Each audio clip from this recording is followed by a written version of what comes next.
زال يمشي ويتمايل حتى قرب من الأحدب وجعل يتمايل،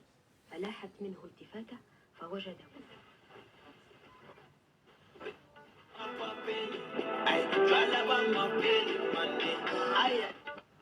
إذن قد صاد قمرية